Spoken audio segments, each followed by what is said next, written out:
안녕하세요. 반갑습니다. 저는 지금 서울 대학로 교회에서 주님 섬기고 있는 김주달 형제입니다. 75년도에 노량진 교회에서 주님 영접하고 지금 거의 한 만 50년이 되었습니다. 오늘 또 이렇게 대전 내동 모임에 주님이 인도하셔서 이렇게 함께 예배 드리게 하시고 또 귀한 성도님들 이렇게 만나 뵙고 이 성도의 이런 교제를 인도해 주신 주님께 감사드립니다. 노량진에서 뵀던 분들도 몇 성도님이 계셔서 참 너무 반갑고 감사했습니다. 그리고 이렇게 예배에 참여하면서 그 성도님들이 그 주님 앞에 드리는 그 감사가 참 이 교회의 이 신앙의 연륜을 나타내 주는 것 같았습니다. 우리의 예배는 우리의 영과 그 생명의 그 성장에서 나온다고 분별이 됩니다. 그때 전 75년도에 주님 영접하면서 그때 강선호 형제님을 그때 노량진에서 처음 만났어요. 그때는 그 형제님이 참 젊었을 때였고, 그런데 그때 그 얼마 안 있어서 대전으로 군대 갔다 오셔서 아마 대전으로 가셨나? 그러면서 이 내동 모임에서 개척하신다고 그 이야기를 듣고 기도한 적이 있었는데 이렇게 내동 모임이 참 주님이 좋은 자리에 또 무엇보다도 이 귀한 성도님들, 하나님의 자녀들을 이렇게 인도하셔서 예배를 받으시고 주님의 몸된 교회를 이루시면서 하나님의 나라를 확장해 나가시는 주님의 역사에 대해서 참 감사가 됩니다. 저는 그 노량진 모임에서 75년도에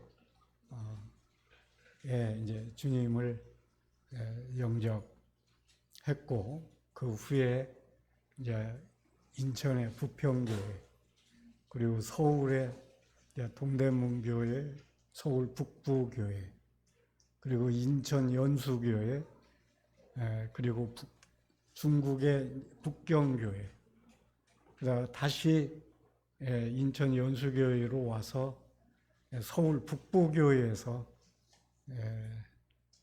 2006년도에 이제 전심 사역을 했습니다. 북부교회에서 전심 사역을 하면서 열린문 선교 후원회도 섬겼고 또 GNTV도 섬기고 또 CTI도 이렇게 섬기면서 이렇게 오다가 2011년에 서울 대학로 교회를 주님이 개척하도록 하셨습니다. 그래서 2011년에 대학로 교회가 개척이 되고 한 3, 4년 이렇게 섬기다가 이제 은퇴하고 이렇게 자유롭게 주님을 섬기고 있습니다. 주님이 저의 마음에 그런 부담을 주셨어요. 그 코로나 때 이 교회를 방문하지 못하고 이러한 때 이제 그 개척한 교회들이 여러 교회가 있었어요. 이제 코로나 끝나고 그 교회들을 방문하면서 이 성도의 교제가 얼마나 귀하고 하나님이 기뻐하시나 이걸 느끼게 되었고, 그래서 그 이후에 한 달에 2교회씩을 지금 계속 방문해서 함께 예배드리고 교제를 나누고 있습니다.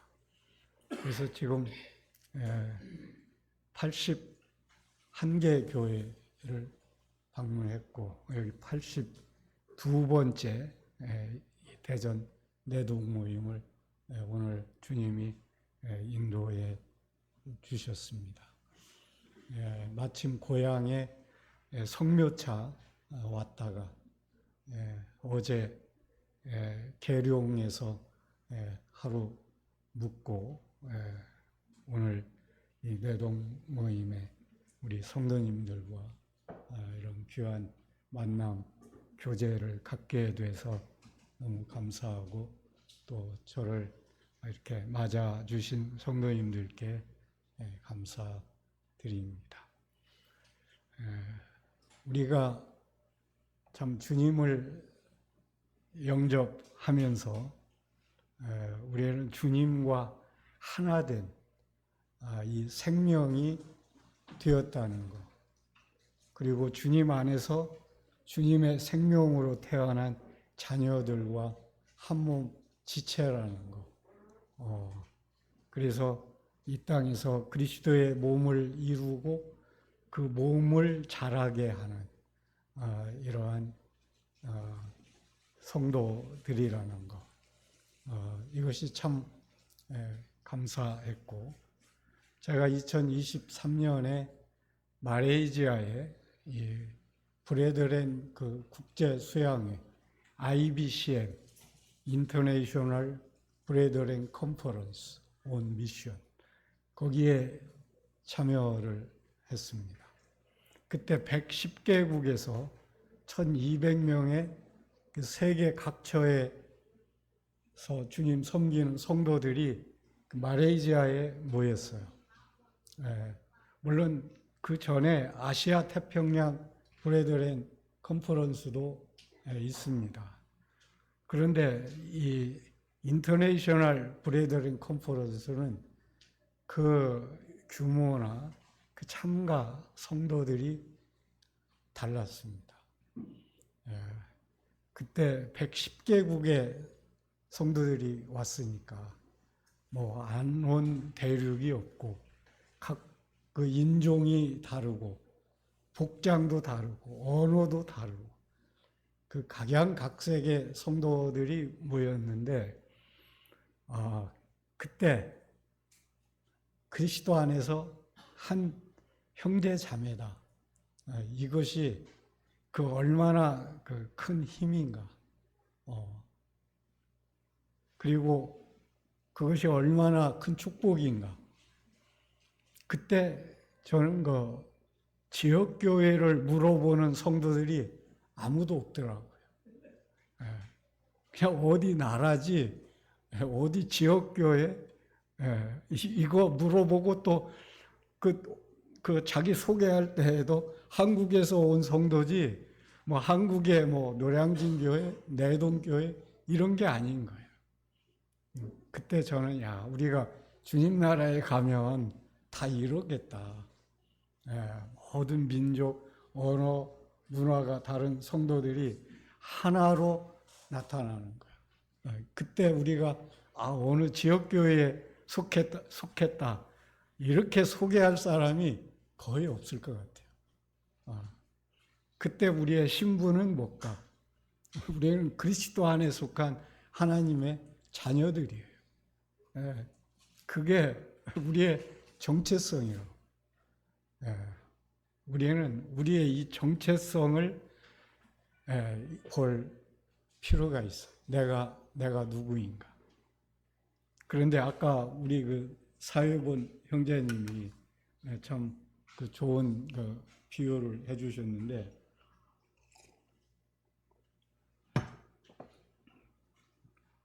우리가 이 세계에서 보이는 걸로 이렇게 모든 걸 판단하고 분별한다고요.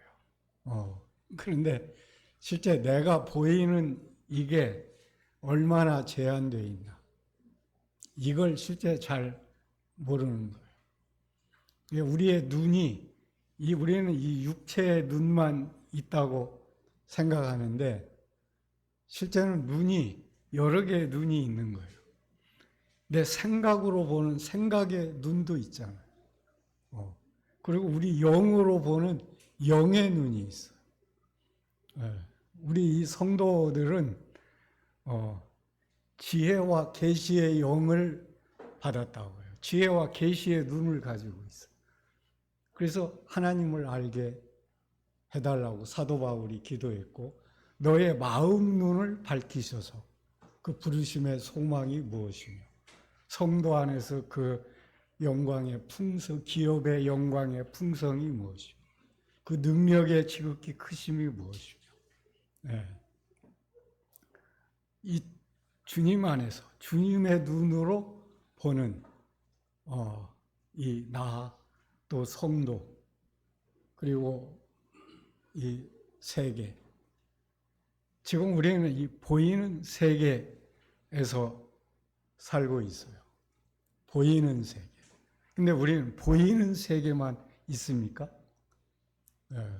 보이지 않는 세계가 있어요.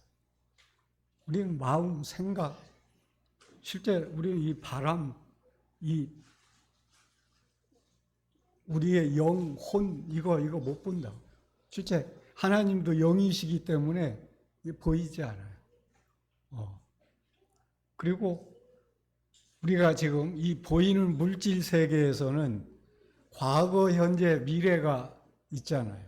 시간이 과거, 현재, 미래가 있어요. 그리고 공간의 지배를 받아요. 그런데 이 비물질 세계, 영의 세계는 어떨까요? 거기 과거, 현재, 미래가 있다고 생각하세요? 거기는 영원한 현재인 거예요. 그러니까 창세전에 우리가 태어나기 전에 하나님 영의 세계에서는 우리를 본 거예요. 이미 창세전에 우리를 보고 택하시고 또 우리의 미래도 아시잖아요. 이미 하나님은 계시록을 이미 오지 않은 그 세계를 이미 사도를 통해서 성령으로 말미암아 보게 하시고 기록하게 하셨다고요. 우리는 이제 우리의 이 정체성이 누군가, 내가 누군가, 하나님의 아들이다. 이거에 대해서 우리가 얼마나 지금 감격하고 있나. 내 정체성에 대해서. 우리는 성경에 이 정체성에 대해서 많이 여러 면으로 조명하고 있어요. 우리가 하나님의 그리스도의 예수 안에서 의인이 됐잖아요. 하나님의 아들이 되고요. 형제 자매가 된 거예요. 그리스도와 형제가 된, 하나님의 아들인 그리스도와 우리가 형제가 된 거예요. 그리고 하나님의 걸작품이라고 해요. 하나님이 만드신 바라. 그 말이 걸작품이라는 거예요. 그리고 택하신 족속, 왕 같은 제사장, 거룩한 나라, 특별 소유 백성. 그리고 빛의 자녀. 그리고 하나님의 나라의 시민. 그리고 또 뭐예요? 많아요. 그리스도의 신부, 상속자, 새로운 피조물. 우리가 이것은요, 내 이 육신의 눈으로 안 보여요. 이건 영의 눈으로 봐야 돼요. 그래서 너희 마음 눈, 영의 눈을 밝혀달라고 기도해달라는 거예요.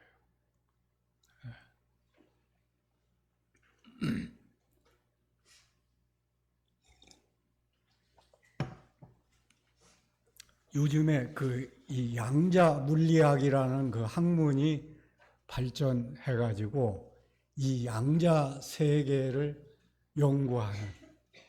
근데 이 양자 세계가 저는 지금 잘 모르는데 이 보이지 않는 기, 힘, 에너지, 예, 이 우주가 에너지로 돼 있다는 거예요.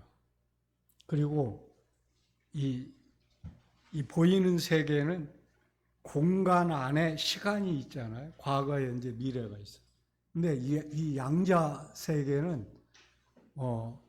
시간 안에 공간이 있다는 거예요. 이게 우리가 지금 잘 이해가 안 되는 거예요. 여러 시간이 있는데 그게 그 시간을 같이 볼 수 있는 거예요. 그러니까 지금 이 물리학, 인간의 지혜로도 이제 이 영의 세계를 설명해 가는 것 같아요. 지금 우리의 이 존재, 이 신분, 이것을 우리는 어떻게 알 수 있을까요? 우리가 뭐 신학대학에 가서 신학을 해가지고 그거 알 수 있을까요? 막 책을 읽어서 알 수 있을까요? 네. 하나님이 사랑하는 자, 그 뜻대로 부르심을 입은 자들에게 하나님이 주신 것은 눈으로도 볼 수 없고, 귀로도 들을 수 없고, 마음으로도 생각할 수 없고, 오직 무얼로 그걸 우리에게 보이셨다고 그랬어요? 성령으로 보이신 거예요. 성령으로 보이신 거예요. 성령만이 하나님 속에 있는 모든 것, 그 깊은 것을 볼 수 있는 거예요. 네. 실제 우리는 이 성령의 눈, 이 성령에 대해서 우리 이 신앙생활에서 저는 아주 중요하게 생각해야 되는 부분이라고 요즘 그런 거 생각을 많이 해요. 그래서 이 성령에 대한 이제 성경의 이 말씀들을 이렇게 자꾸 보고 묵상을 하는데 실제 우리 주님이 어떤 분이에요? 예수님이 어떤 분인가? 이걸 알려면 어떻게 알겠어요? 우리 성도님들이 어떻게 알았어요? 예수님이 어떤 분인가를 어떻게 알았어요? 연구해서? 물론 누가 가르쳐 줘서? 근데 이 믿음이라는 게요. 제가 구원 받기 전에 그때 제가 문교부에 근무를 했어요. 그러니까 뭐 그때 종합청사니까 거기 높은 사람들이 많은 거예요. 근데 그래서 저도 이 출세를 하고 싶었어요. 그래서 고시 준비를 시작을 했어요. 왜냐하면 우리나라에서 빨리 출세하려면 행정고시나 고등고시를 합격하면 빨리 출세할 수 있잖아요. 그러니까 제가 그 준비를 하고 있는데 친구를 만났어요. 친구가 고등학교, 대학교 친구인데 노량진 교회에서 만나자는 거예요. 그래가지고 마침 이제 누가 선물로 받은 양주를 가지고 그 친구 만나러 갔어. 그래가지고 그거 가지고 안에는 못 들어가겠더라고. 밖에다 숨겨놓고 나와서 그 친구하고 그 친구 집에 갔어요. 그 개봉동이었는데 그 이제 회를 떠놓고 양주를 마시면서 둘이 이제 이런 얘기 저런 얘기를 했는데 그 친구가 한 얘기가 지금도 제게 잊혀지지 않는 거예요. 근데 그 친구는 초등학교 때부터 그 장로교에서 그 교회에 나가서 그 어머니는 권사를 하고 했는데 결국은 그 거듭난 체험이 없었던 거예요. 주님을 영접하지 못했던 거예요. 그래서 그 어머니가 노량진 교회에 와가지고 주님을 영접했어요. 그러면서 하나님의 은혜를 깨달은 거예요. 그런데 이 친구는 뭐 장로교에서 청년회도 하고 했는데 뭐 술도 잘 먹고 제가 볼 때 이건 뭐 그냥 나나 비슷한 거예요. 그러니까 나는 인정이 안 된 거예요. 네가 크리스찬이라는 게 인정이 안 됐어요. 그런데 그 친구가 그러는 거예요. 자기가 교회에 지금 나가 봤지만 이 하나님은 우리가 연구해서 깨닫고 믿을 수 있는 분이 아닌 것 같다. 그런 아닌 것 같다. 그러면서 이 개 비유를 드는 거예요. 개들이 모여가지고 사람에 대해서 아무리 연구한다고 해서 사람을 알 수 있겠는가? 그러면 어떻게 사람을 알 수 있나? 개들이 원하는 대로 대해주는 게 아니고 사람이 원하는 대로 대해주고 사람 편에서 열어주지 않으면 개들이 모른다는 거죠. 그러면서 그래요. 아마 하나님도 하나님 편에서 알게 해주셔야 우리가 믿는 것 같다고. 그래서 난 뭐 하나님 믿는 건 그 다음 문제고, 내가 너 만나기 위해서 내가 노량진 교회에 나가겠다. 그래가지고 74년도 한 11월쯤에 처음 노량진 교회에 갔어요. 그때 증거된 말씀이 요한복음 3장 16절, 3장인 거예요. 3장 1절부터 쭉 16절까지. 그때 이 모세가 광야에서 뱀을 들린 이러한 이야기, 그리고 성령으로 거듭나지 아니하면 하늘나라에 갈 수 없다는 이야기, 육으로 난 건 육이고 영으로 난 건 영이라는 이야기, 또 하나님이 나를 사랑해서 독생자를 주셨다는 이야기, 그리고 믿으면 멸망치 않고 영생을 얻는다는 이야기. 이게 저는 처음 듣는 이야기인 거예요. 근데 거기서 저한테 가장 크게 와닿는 게 뭐냐면 죽음을 넘어선다는 거예요. 근데 저는 그때까지만 해도 죽음은 누구도 넘어설 수 없는 인간의 한계 상황이다. 그 대학에서 배운 철학 시간에 배운 한계 상황이 뭐냐면 투쟁, 우리는 투쟁을 피할 수 없다. 사랑을 피할 수 없다. 우연을 피할 수 없다. 죽음을 피할 수 없다. 이 네 가지 피할 수 없는 네 가지 요소가 이게 한계 상황인 거예요. 이게 생존 경쟁 피할 수 없잖아요.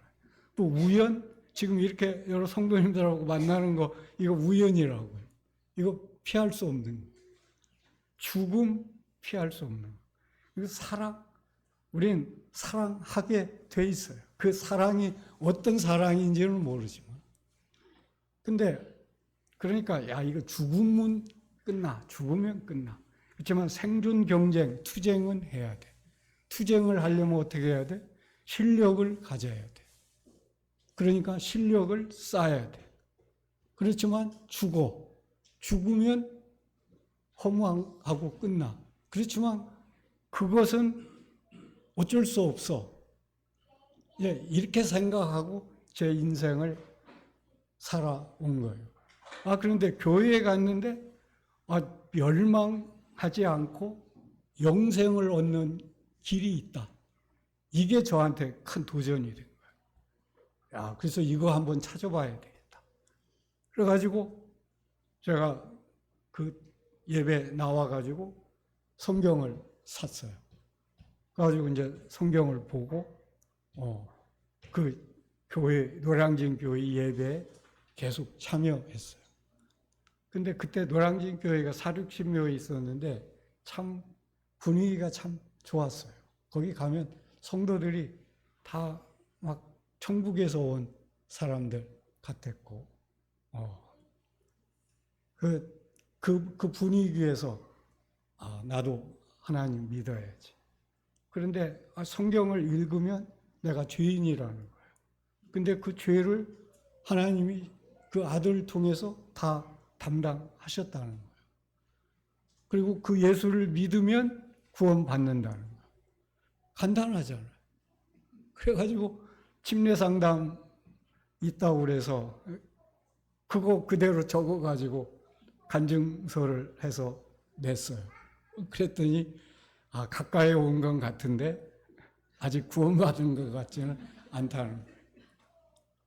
그때 제가 이 믿음이라는 게 내가 믿으려고 해서 되는 게 아니구나.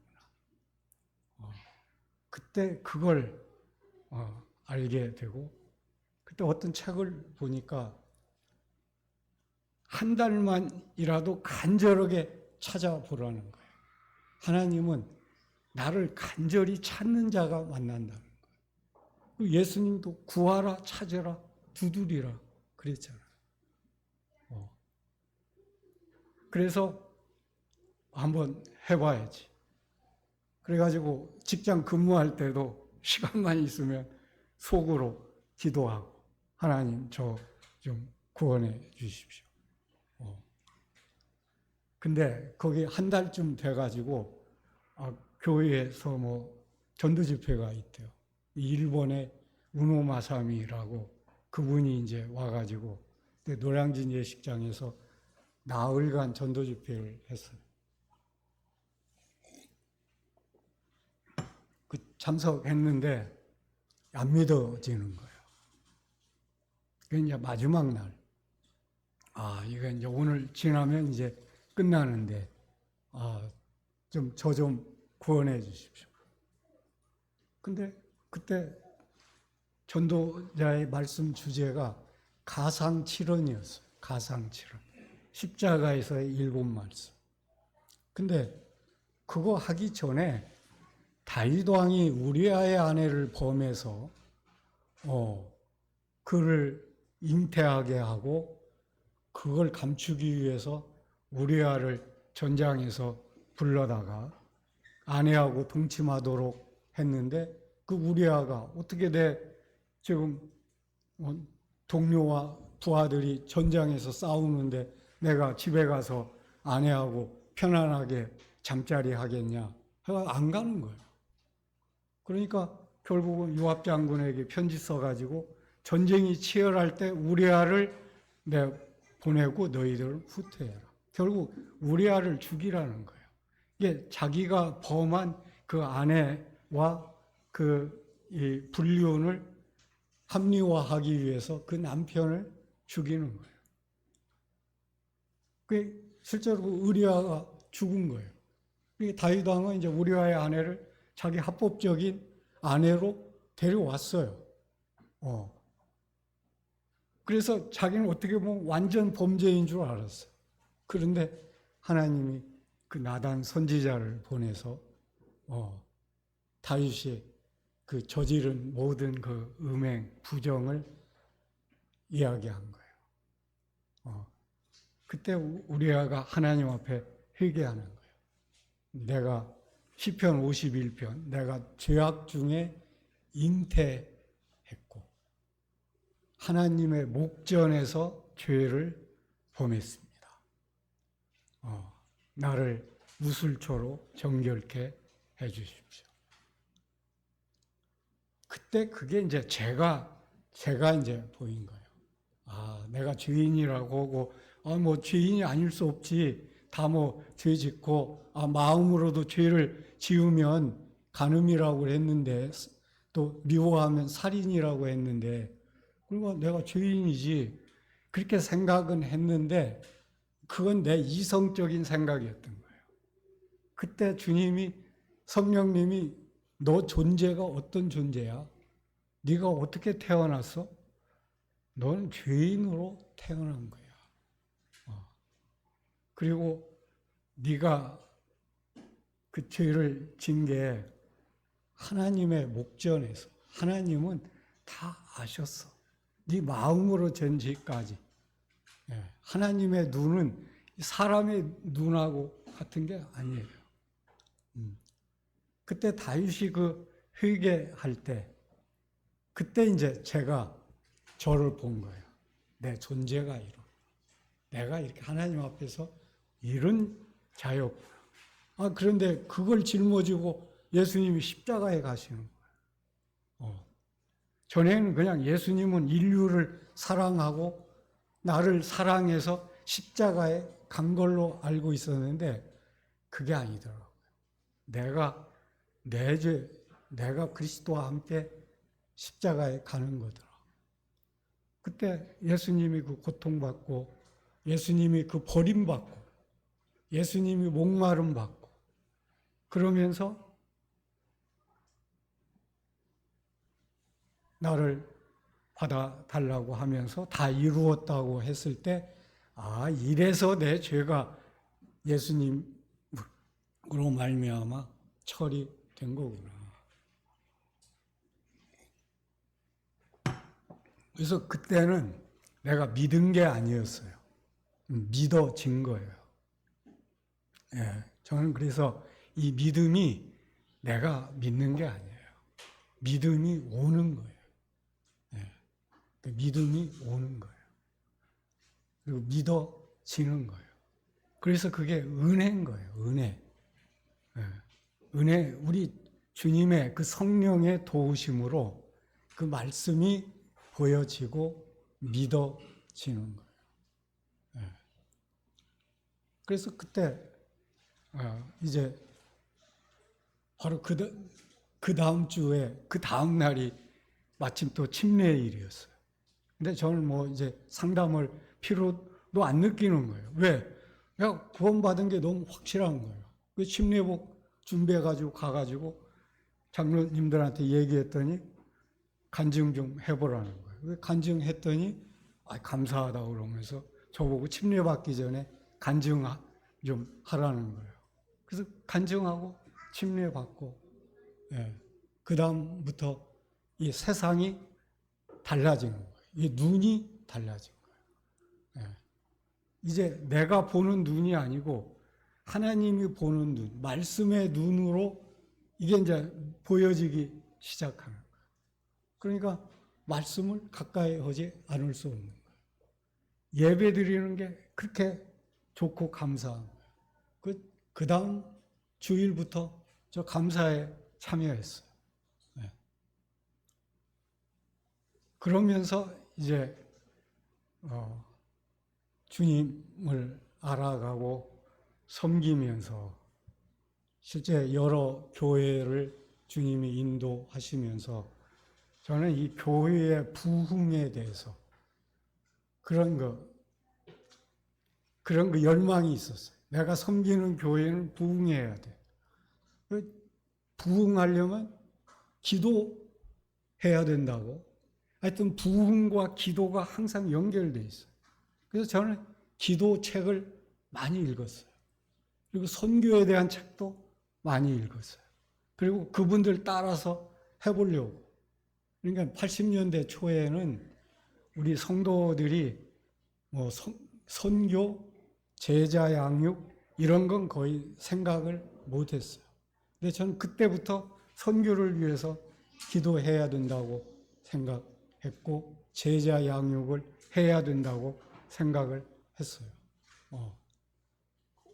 어떻게 하는 줄도 모르지만 그러면서 이제 교회를 이렇게 섬기면서 다행히 제가 섬기는 교회는 그때그때마다 성도 수가 많이 증가했어요. 저는 성도 수의 증가가 교회 부흥이고 신앙 성장이라고 이렇게 생각을 했어요. 그 인천 연수교회에 가서도 그 외국인 근로자들 섬겼고 또 서울 북부교회에 전심사역 하면서도 그 선교지에 많이 다니면서 선교를 위해서 기도했고, 저는 서울 북부교회가 그때 제가 갔을 때 350명이었는데 1000명의 교회로 기도했어요. 그런데 한 3년 정도에 100명의 성도가 증가했어요.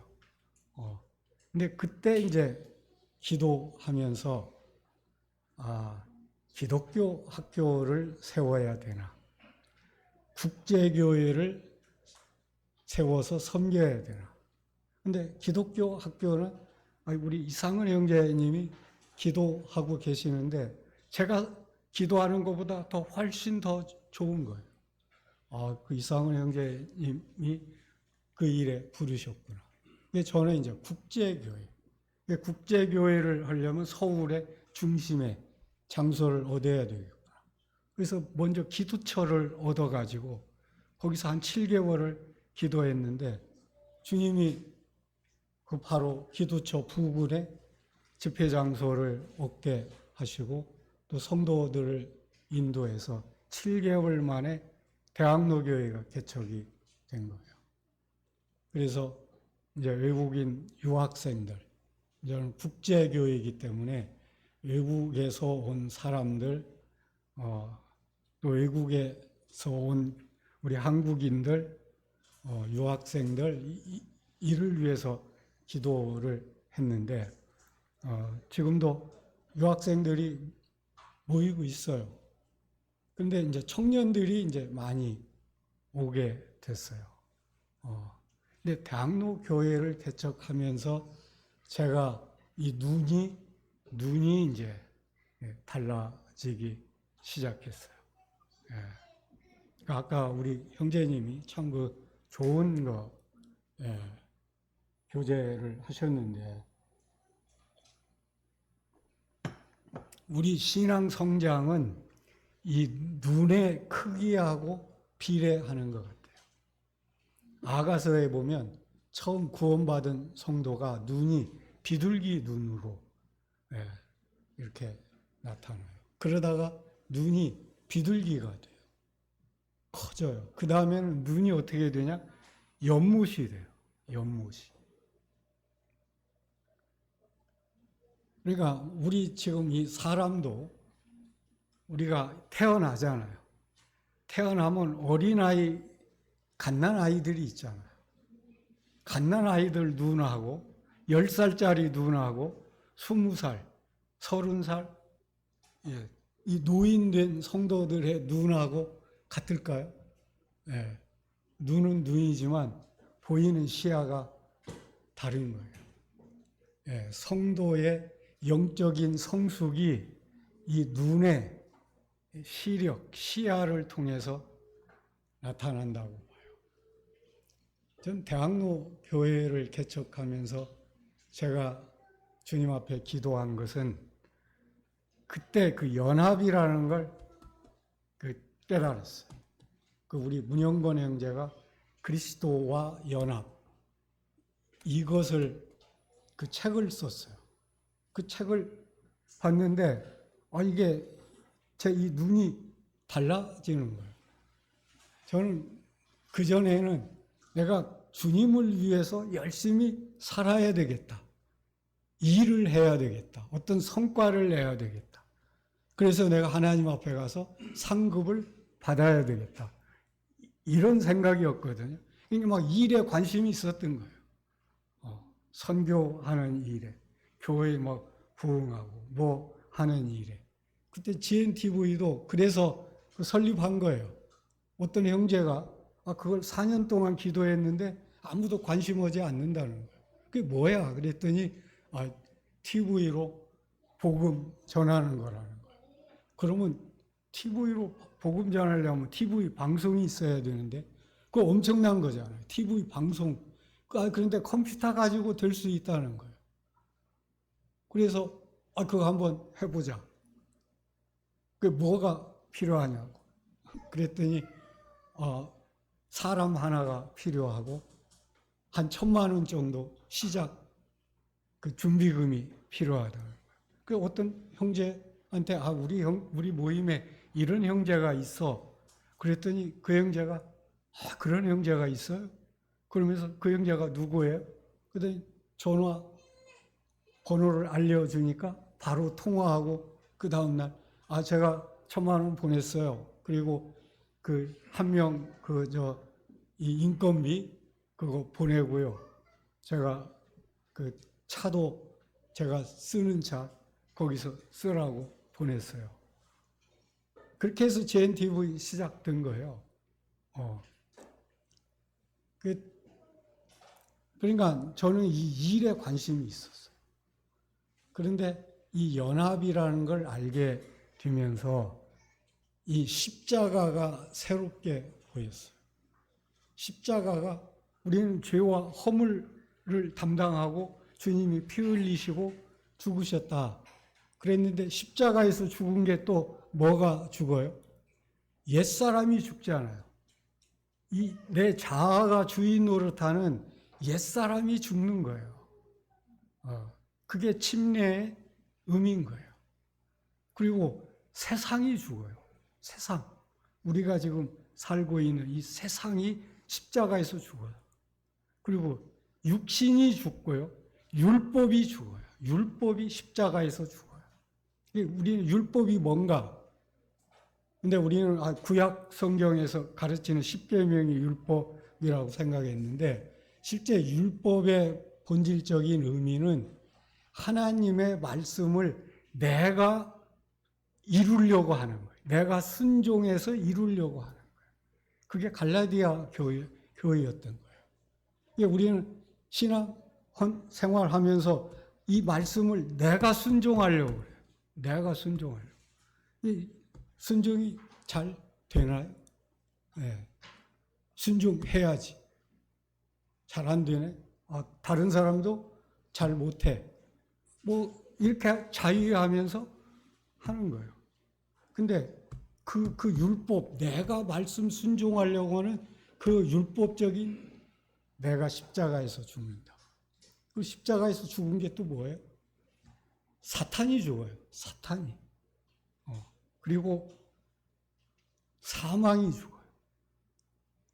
그리고 예수 그리스도가 첫 창조, 첫 피조물의 로 예수님이 나타나는데 첫 창조인 예수님이 죽으면서 이 첫 창조가 십자가에서 죽는 거예요. 그래서 새 창조가 이루어져요. 그래서 그리스도 안에 있으면 뭐라고 그래요? 새로운 피조물, 새로운 창조물이라고. 이 새로운 창조물, 피조물, 이건 정말 우리가 그 존재를 내 이 이성의 눈으로 생각으로는 깨달을 수가 없어요. 이건 성령이 아니고는 새 창조물의 존재를 알 수가 없다. 그래서 우리는 이 성령이 필요한 거예요. 그런데 저는 제가 대학로 교회를 개척하면서 느낀 게 내가 이제 그동안에는 내가 막 주님을 위해서 살려고 했으니까 이제 나는 죽었어. 갈라디아에서 2장 20절이 그때 모토였어요. 나 그리스도와 함께 죽었어. 십자가에서 내 죄만 죽은 게 아니고 죄인인 내가 함께 죽었어. 그 내가 죽은 거야. 그 내 안에 내가 사는 건 내가 사는 게 아니야. 그리스도가 사는데 그 그리스도를 믿는 믿음이라고 그랬는데 다른 성경은 그 믿음이 내 믿음이 아니라는 거예요.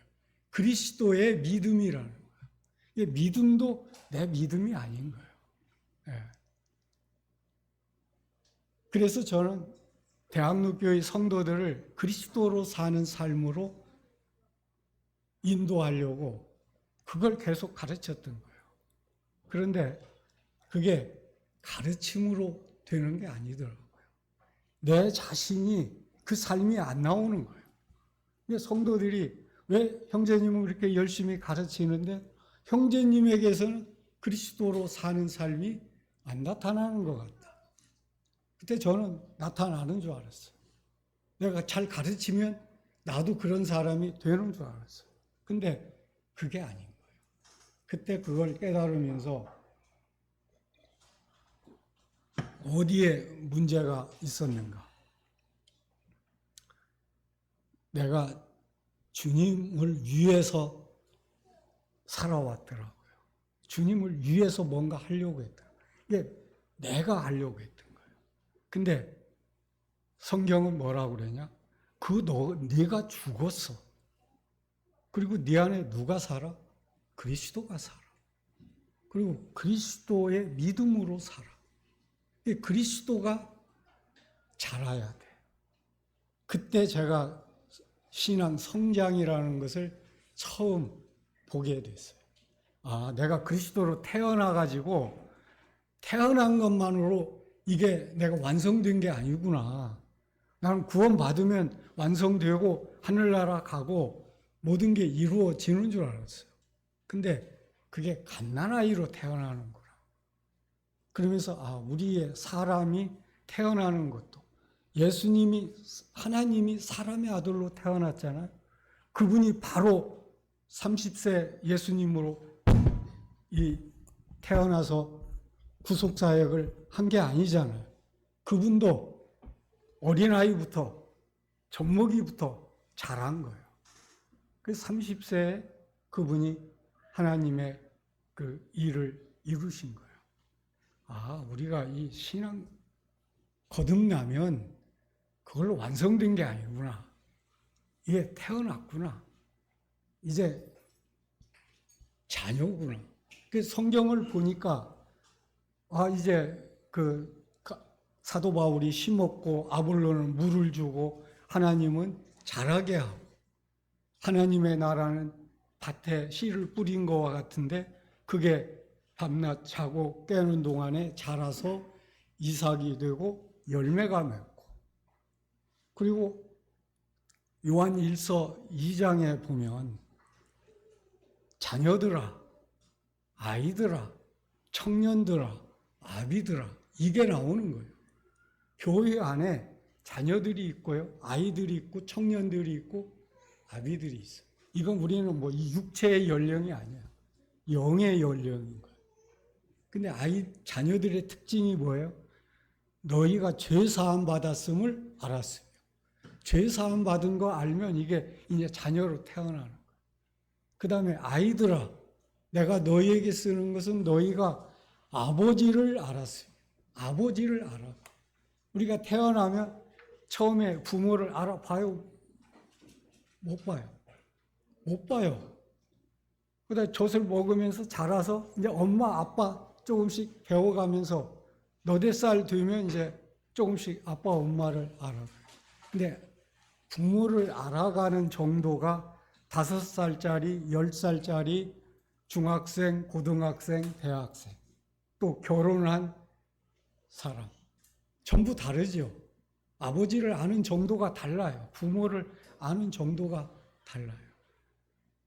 그래서 너희가 이 그리스도의 은혜와 저를 아는 지식에서 자라가라고 한 거예요.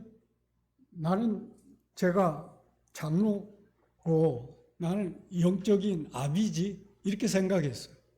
그런데 내가 보니까 나는 이제 아이들의 수준에 있더라고요. 이제 아버지를 알아가고 있는 거예요. 이 아버지를 제대로 잘 알지 못하고 나는 영적 부모야 하면서 부모 노릇 하려고 한 거예요. 근데 이 청년들이 누구냐? 청년들아, 내가 너희에게 이걸 쓴 것은 하나님의 말씀이 너희 안에 거하시고 너희가 강하고 담대해서 악한 자를 이겼다는 거예요. 이게 청년이에요. 나는 그래서 청년은 되지 않을까 그랬는데 그게 아닌 거예요. 청년은 하나님의 말씀이 거해야 돼요. 그런데 저는 말씀을 많이 가르치고 했지만 제가 대부분 다 연구해서 가르친 거더라고요. 주석도 읽고 누구 설교도 듣고 그래가지고 연구해서 가르친 거예요. 근데 내게 거하는 말씀이 별로 없는 거예요. 내게 그 말씀이 내 심중에 심어져서 말씀 자체가 일하고 나타나고, 그래서 내가 말씀대로 생각하고 말하고 행동하는 그 말씀이 심어지지 않은 거예요. 그러니까 성경을 봐도 또 그냥 봐야 되고요. 그냥 소개하는 거예요. 그 말씀이 저게 심어지지 않은 거예요. 그래서 제가 실제는 76세 때부터 그걸 깨달았어요. 이거 말씀을 먹어야 되는구나. 그 말씀을 어떻게 먹는 건가? 이게 내게 심어야 되는구나. 이게 우리는 성경에 이 여호수아한테도 이 율법책을 내 입에서 떠나지 말게 하고 그걸 주야로 묵상하여 그 가운데 기록한 대로 다 지켜 행하라고 그랬어요. 근데 우리는 지킨다는 걸 되게 행함으로 생각해요. 근데 이 지키는 게 이게 심는 거예요. 이 키핑하는 거예요. 네. 그게 내 마음에 심어져야, 키핑이 돼야 행함으로 나오는 거예요. 그걸 깨닫게 됐어요. 우리가 이 생명이, 육체의 생명과 영의 생명이 거의 비슷한 점이 있어요. 이 육체의 생명이 살아가는 데 필요한 요소가 뭐예요? 가장 중요한 게 실제는 호흡이에요. 호흡 끊어지면 육체 생명 끊어져요. 그 다음에 먹는 거예요. 음식인 거예요. 그 다음에 마시는 거예요. 그 다음에 뭐예요? 운동하는 거예요. 그 다음에 잠잘 자는 거예요. 이게 육체 생명의 건강의 필수 조건이에요. 그런데 이 영적인 생명은 어떨까요? 마찬가지예요. 호흡. 그래서 왜 이 기도를 쉬지 말라고 하나? 이게 이 성령의 호흡은 이게 기도인데 그건 쉬지 않아야 돼요. 이게 영적인 생명이 유지하려면 이 기도의 호흡이 끊어지지 않아야 돼. 계속돼. 그 다음에 뭐? 먹는 거예요. 말씀이에요. 너희가 떡으로만 살 게 아니고 하나님의 입으로 나오는 말씀으로 사는 거예요. 그리고 이 말씀 안에 있는 성령으로 이걸 마셔야 되는 거예요. 그리고 우리가 육체가 운동하듯이 이 영적인 생명도 순종해야 돼요. 그리고 뭐예요? 잠을 잘 자야 돼요. 우리가 성경에서 잠은 죽음을 나타내요. 이 죽어야 돼요. 자기 부인, 나는 죽은 자야. 죽은 자뿐만 아니라 무덤에 매장된 자야. 이게 무덤에 매장됐다는 것은요, 다시 살아나지 못하고 무덤에 있는 사람한테 막 칭찬해 줘 보세요. 그게 반응해요? 막 욕해 보세요. 반응해요? 나와서 일할 수 있어요? 그게 나라는 거예요. 예수님과 함께 무덤에 장사 지내. 이게 침례인 거예요. 이게 침례. 이게 침례가 나는 그런 자야. 그리스도와 함께 나는 죽고 장사된 자야. 그리고 거기서 일어나는 게 뭐예요? 부활하신 그리스도 새 생명으로 나는 새로운 피조물, 하나님의 자녀로 사는 거예요. 그럼 하나님의 자녀가 이제 뭐 먹어야 돼요? 뭘 호흡해야 돼요? 뭘 마셔야 돼요? 이게 제일 중요한 게 이제 말씀이라고요. 이 말씀이 영이요 생명인 거예요. 내가 너희에게 이른 말이 영이요 생명이다. 이게 나를 먹는 자가 나로 산다. 예수님이 그러신 거예요. 나를 먹어야 돼. 그래서 나는 하늘로부터 온 양식이고 하늘로부터 온 음료예요. 자기를 먹고 마시라는 거예요. 그게 뭔가요? 이 예식에서 이 만찬 예식이 예수님을 먹고 마시는 거예요. 우리가 침례는 단 한 번이죠. 그런데 만찬은 어떻게 자주 내가 올 때까지 하라고 그랬잖아.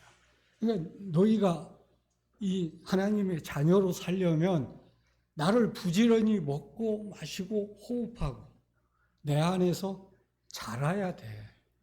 전 그걸 이 만찬 예식이 나타내 준다는 걸 새롭게 이게 깨달아지면서 이게 만찬이 새로워지더라고요. 그래서 우리는 한 예수님을 먹고 마시는 한 지체가 되는 거예요. 그래서 이 지체들이 자라는 거예요. 자라야 되는 거예요. 이 자란 만큼 그리스도가 나타나는 거예요. 자라지 않은 그 사람의 특성이 나오겠어요? 그래서 이 말씀을 이제 전에는 그냥 읽고 연구했는데 그게 아니고 이건 먹어야 돼. 먹어야 돼. 그 잠언 4장 20절에 내 아들아 내 말에 주의하며 내가 너희에게 이를 말에 내 귀를 기울이고 그것을 내 눈에서 떠나지 말게 하고 그것을 내 마음에 지키라.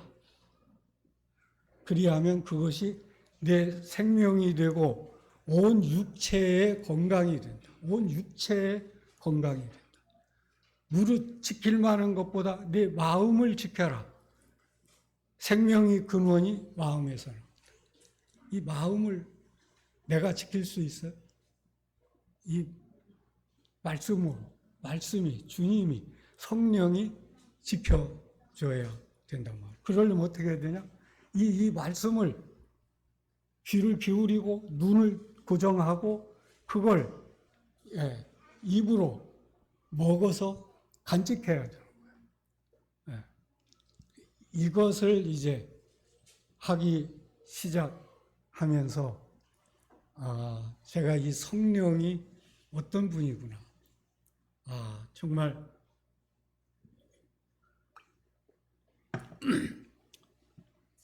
우리는 이 성령에 대해서 그렇게 중요하게, 귀하게 이렇게 생각하지 않았구나. 그 성령에 대해서 많이 몰랐구나. 근데 이 성령에 대해서 예수님이 요한복음 14장에서 처음에는 진리의 영이라고, 그래서 이 세상은 그걸 듣지도 보지도 못했지만 그 성령이 너희 안에 계시고 너와 함께 계시고 그리고 그 다음에 또 14장에서 그 하나님이 성령을 보내서 성령으로 말미암아 너희를 가르치고 너희를 인도하고 생각나게 한다. 그 다음에 16장에서는 그게 진리의 성령이야. 그 진리의 성령이 예수님이 이루신 것을 너희에게 실제가 되도록 하는 거예요. 그리고 로마서에 가면 성령이 누구로 나와요? 그리스도의 영으로 나온다. 그래서 그리스도의 영이 없으면 그리스도의 사람이 아니고 그 영이 있으면 그리스도를 죽은 자 가운데 살리신 이의 영이 너희도 살려. 그리고 이제 고린도 전서의 2장에 가면 성령이 하나님의 모든 걸 다 너희에게 가르쳐. 그리고 하나님이 은혜로 주신 모든 것을 성령이 깨닫게 해. 그래서 사도 바울은 내가 내 말, 설득력 있는 말로 내 말과 이 전도를 하지 않고 성령으로 전도하기를 원했던 거예요. 그래서 우리가 사람의 말로 하지 않고 성령이 가르치신 것으로 말해야 된다. 그 요한일서 2장에 보면 하나님의 기름 부음이 너희 안에 거한다. 그 너희를 아무도 가르칠 필요가 없어. 성령의 기름 부음이 너희를 가르치며 온전하고 거짓이 없기 때문에 너희는 그대로 거하면 돼. 저는 처음에는 그걸 잘 못 느꼈어요. 그런데 제가 거의 책을 안 보고 그냥 매일 아침에 지금 이제 거의 한 1년 돼 가는데, 저는 새벽에 그 바로 인근의 산에 가가지고 아침이면 그 가서 먼저 이 성경 말씀을 통해서 하나님의 이 말씀을 대하고 그걸 암송하는 거예요. 그걸 자꾸 묵상하는 거예요. 그 다음에 이제 말씀을 따라서 기도하는 거예요. 이제 그런 시간을 거의 한 1년 가까이 가지면서 이 성경이 새롭게 깨달아지기 시작하는 거예요. 이 성경이 전부 연결이 되는 거예요. 성령에 대한 것도. 이게 연결이 돼서 거룩에 대한 것도, 하나님의 나라에 대한 것도, 하나님의 뜻에 대한 것도, 하나님의 일용할 양식, 하나님의 사랑, 시험. 이 주기도문이 자연스럽게 기도가 되는 거예요. 그러면서 이 사랑이 깨달아지기 시작하는 거예요. 전 참 우리 여기 내동 모임에 와서 이게 사랑을 느꼈어요. 네. 성도님들이 참 오래 이렇게 되시고 이렇게 하시면서, 근데 저는 이 하나님의 나라는 뭐야? 사랑의 아들의 나라잖아요. 그 나라가 사랑의 아들의 나라예요. 사랑으로 다스려지는 나라예요. 예, 우리가 그리스도의 생명이 성장하면 거기서 뭐가 나오나? 사랑이 나오는 거예요. 사랑이 나오지 않으면 성장하지 않은 거예요. 나오는 정도밖에 성장하지 않은 거예요. 우리가 부부 관계도요. 부부 관계도 사랑의 정도만큼 이루어지는 거예요. 예. 제가 우리 사람하고 사는 지가 참 50년이 넘었는데, 저는 내 이웃을 내 몸과 같이 사랑하라. 아내를 그리스도가 교회를 사랑한 것 같이 사랑하라. 이 말을 실제는 잘 몰랐어요. 제가 주례를 엄청 많이 섰는데도 그 주님이 교회 사랑한 것과 같이 신랑은 아내를 사랑해야 돼. 이거 주례사로 하면서도 제가 그 의미를 몰랐어요. 근데 어느 날 그 에베소서를 묵상하는데 그걸 주님이 보이시는 거예요. 누구든지 자기 육체를 미워하지 않고 그 육체를 돌보듯이 네 아내를 네 몸과 같이 사랑해. 너로 그 말씀이 뭐냐면 네가 아내를 그리스도의 사랑으로 사랑하려고 하는 게 결국 뭐냐? 아내가 네 몸으로 사랑하라. 아내가 네 몸이야. 한 몸이야. 하나야. 이게 이론으로 하고 실제하고 다른 거더라고요. 아내가 하는 건 어떤 말이나 행동이 누가 하는 거예요? 내가 하는 거예요. 아내가 어떤 불평이나 말을 해도 그 아내가 하는 게 아니고 내가 하는 거예요. 그러니까 우리는 내가 하면 어떻게 반응해요? 그걸 막 내가 한 거 막 책망하고 막 뭐 하고 그러나요? 내가 하는 거에 대해서 얼마나 관대해요. 근데 아내를 그렇게 나로 대하지 못하겠더라고요.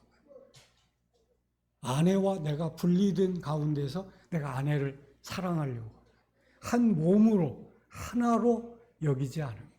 근데 이 부부 관계, 주님과의 교회 관계는 한 몸인 거예요. 근데 그게 어디서 나타나는가 봤더니 창세기에서 아담에게서 하와를 짓잖아요. 그때 아담이 뭐라고 그래요? 이는 내 뼈 중에 뼈요, 살 중에 살이라고 그러잖아요. 이게 이는 나라는 거예요. 나이면서도 내 진짜 이 내부의 나라는 거예요. 그런데 그 아내가 선악과를 먹었어요. 근데 아담이 어떻게 해요? 아내가 선악과를 먹었는데 아담이 그 아내를 책망해요. 자기도 먹잖아요. 근데 자기는 그거 먹으면 죽는 줄 알았어요? 몰랐어요? 알았는데도 아내가 먹었으니까 자기도 먹는 거예요. 예, 아내가 먹은 건 내가 먹은 거예요. 그래서 그걸 먹는 거예요. 저는 이게 한 몸의 원리고, 정말 내 몸같이 사랑하는 그 원리구나. 이 주님의 이 교회, 저는 이 참 내동 모임이 제가 여러 모임을 가봤는데 참 성숙한 모임 같아요. 많이 성숙한 성도들이 많이 계신 거예요. 그러니까 그 성숙함이 나오는 거예요. 그런데 우리의 이 신앙 성숙은 어디에서 오나 신앙 연륜에서 오는 게 아니다. 말씀을 얼마나 많이 먹었냐. 그리고 말씀이 내 생명을 통해서 나타나냐. 그리고 내가 그리스도의 지금 분량으로 자라고 있냐. 내가 지금 자녀냐, 아이냐, 청년이냐, 아비냐. 아비는 이거 하나님을 경험으로 알고 하나님의 경륜을 따라서 그 비밀을 안 게 이게 아비라고.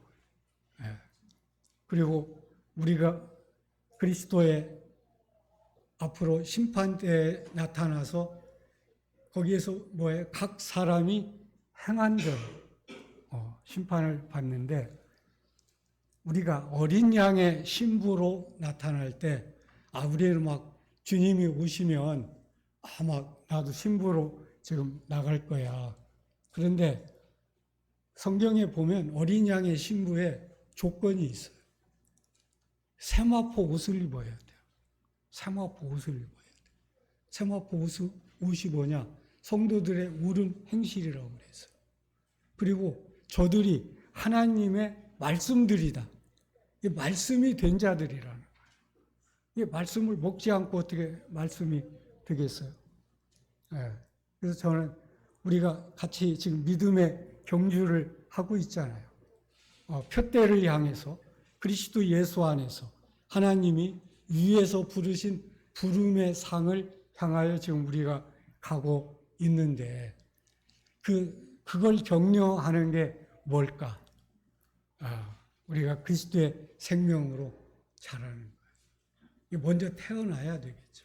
복음을 전하고 믿지 않는 자들이 구원받게 하고, 근데 구원받은 자녀를 자라게 하지 아니하면 이건 하나님의 구원의 역사가 이루어지지 않는 거예요. 그래서 이 자라려면 어떻게 해야 되냐? 말씀 먹어야 된다. 심어야 된다. 암송해서 심어야 된다. 그걸 우리가 함께 경주하면 좋겠다.